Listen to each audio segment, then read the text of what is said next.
আজকে যে আমরা রান্না করে দেখাবো মোচার ঘন্ট। মোচাটা আমরা কেটে ভিজিয়ে রেখেছি। মোচাটা আমরা প্রথমে সিদ্ধ করে নেব। গ্যাসটাকে আমরা জ্বালিয়ে নিচ্ছি। মোচাটা আমরা সিদ্ধ বসিয়ে দিলাম। সিদ্ধ হয়ে গেছে, এবার নিজেই মোচার ঘন্টর জন্য লাগছে লবণ, জিরে, আদা বাটা, জিরে বাটা, হলুদ গুঁড়ো, লঙ্কা বাটা। কড়াটা গরম হয়ে গেছে, আমি সর্ষের তেলটা দিলাম।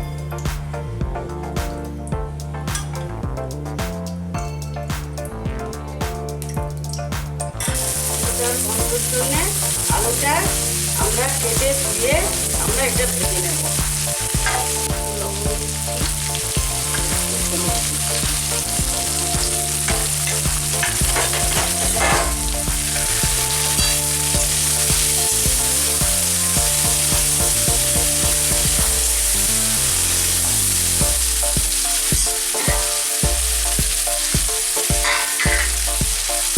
আটা ছোলাটা ভিজে রেখেছি, এটা মোচার ঘন্ট দেওয়ার জন্য। আলুটা আমাদের ভাজা হয়ে যাচ্ছে, এটা আমি দিচ্ছি।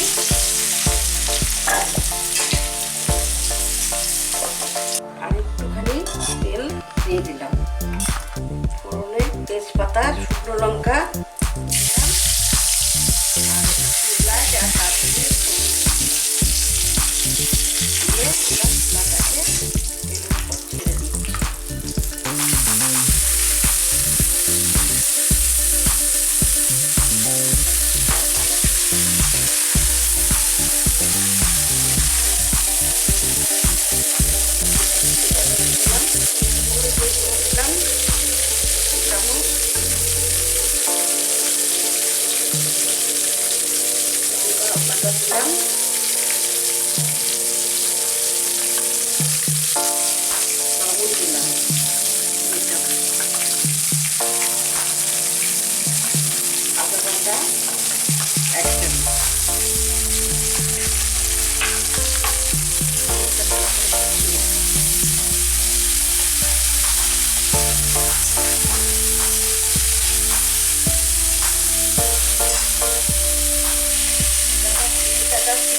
জলটা ধরে নিচ্ছি, এবার এটা দিয়ে দিলাম।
হয়ে গেছে, আমরা এবার নামিয়ে নেব।